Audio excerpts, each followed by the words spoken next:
มื่อนี้ทางห้างมารีวิวปืนอีกเนาะอันนี้เป็นปืนลูกโม่ของค่ายวินกันเนาะนี่เลยซีรีส์แมนชื่อรุ่นแมน 701X เนาะเป็นลูกโม่ของค่ายวินกันขนาด4 นิ้วเนาะนี่แพ็คมาเป็นงามๆแบบนี้เลย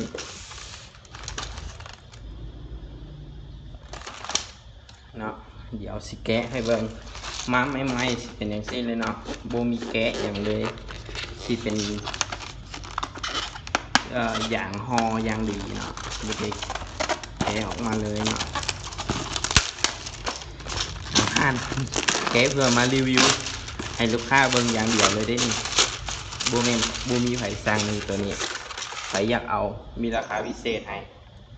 สนใจทักมาเด้ออันนี้สิมารีวิวให้เบิ่งก่อนเดี๋ยวตัวปืนยิบเท้ามาน้ำกองมีโหลดเดอร์1 อันกุญแจ6 เหลี่ยม1 อันไว้ไขใส่ลานเนาะลางนี้นี่มีมา2 อันเป็นเล็กเนาะเป็นเล็กเนาะ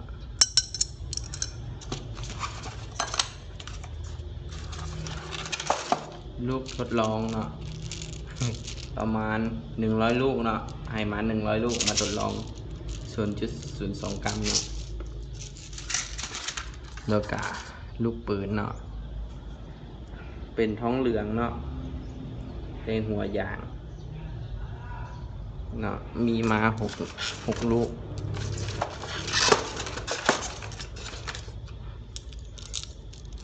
อย่างงามเลยเนาะ6 ลูก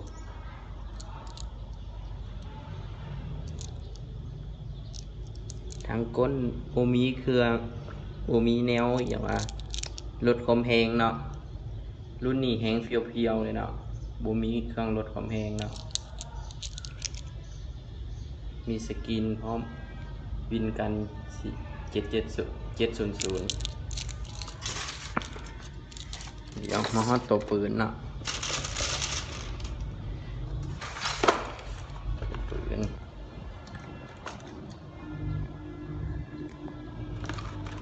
ตัวปืนยางงามเลยเนาะ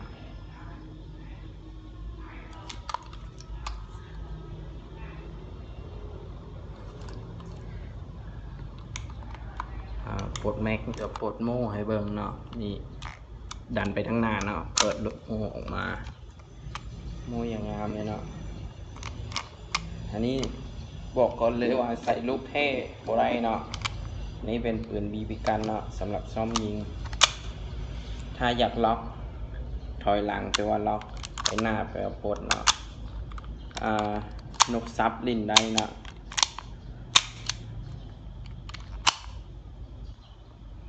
มีเข็มสนวนหลอกอีกเนาะเดตัวนี้มีเข็มหลอกเนาะเฮ็ดอย่างบ่ได้เนาะเข็มนี้โอเคตัวน้ำข้างผลิตจากไต้หวันเลยเนาะตัวนี้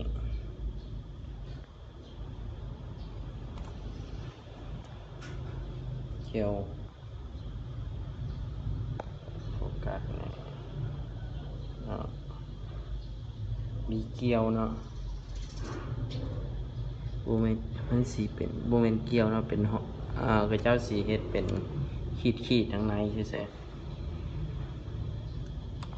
ศูนย์หน้าศูนย์หลังเนาะศูนย์หลังปรับได้เนาะอยู่ทั้งนี้เลยปรับอยู่นี่เลย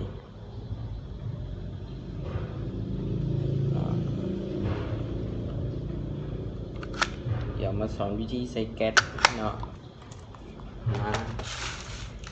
มันลิ้นต้องมีแก๊ส CO2 เนาะแก๊ส CO2 มาหลอดอย่างนี้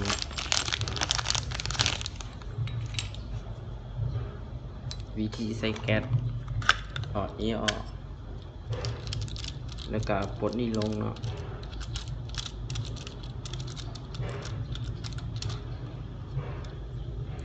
แก๊สใส่เดี๋ยวก่อนใส่แก๊สเน้นให้เอาซิลิโคนสีใส่ก่อนเนาะ เพราะว่าตัวเข็มแทงหัวแก๊สนี้มันอยู่ในนี้ และเฮาสีดเพื่อให้มันหล่อลื่นและรักษาพร้อมเนาะก่อนอื่นต้องสีดใส่ก่อนเนาะสีดมดตัวปืนก็ได้โอเคพอแล้วเนาะใส่เล็งให้แม่นเนาะเข้าล็อกแล้วก็หมุนเห็นว่ามันสีแข็งๆแล้วเนาะหมุนเข้าไปซะแล้วฮอตจุดสีแข็งซื้อแล้วหมุนไวๆเนาะแล้วก็หมุนแน่นเลยเนาะเห็นบ่ได้ยินบ่เสียงเมื่อกี้มันได้เจาะหัวแก๊สแล้วเนาะอันนี้พร้อมยิงแล้วเนาะแล้วก็พับนี้เก็บไว้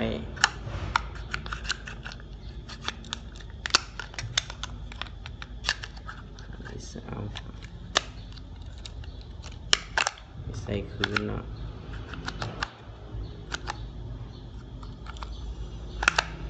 โอเคเดี๋ยวจะมาดูวิธีใส่โหลดเดอร์เนาะมาวางใส่อย่างนี้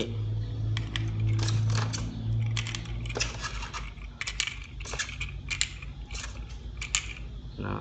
แล้วก็กดลงกับหมุนให้มันล็อกไว้มันยืดไว้เนาะแล้วก็มื้อนี้สิลองมา3แบบเนาะลูกแก้วลูกยางแล้วก็ลูกเล็กเนาะยางละ2 นัดเนาะเพื่อเบิ่งความแรงของแต่ละอย่างเลยเนาะ2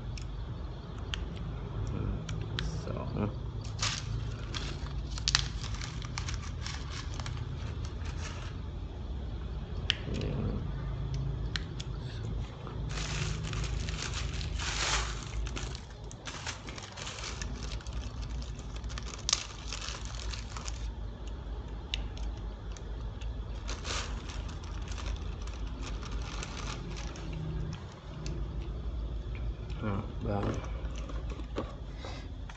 กดแม็กใส่อย่างซี่เลยก็ได้เนาะใส่อย่างซี่เลยแล้วก็หาใส่แล้วให้กดลงแล้วก็หมุนปล่อยมันสิหล่นลงมาเองเนาะเดี๋ยวมึงโอเคอันนี้สีลอง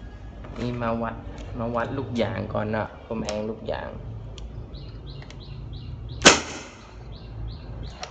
แหงโคตรวัดบ่ได้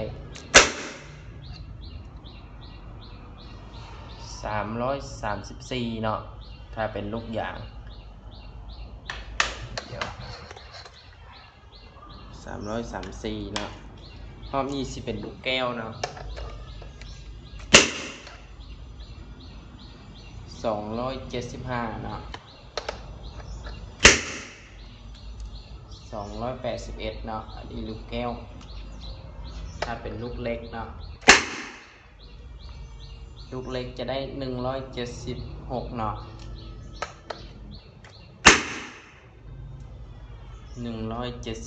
เนาะ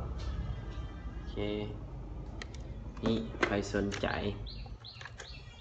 อินบ็อกซ์ถามไปเลยเนาะงามโอเคขอบใจยิงกระตุกน้ำกันเนาะ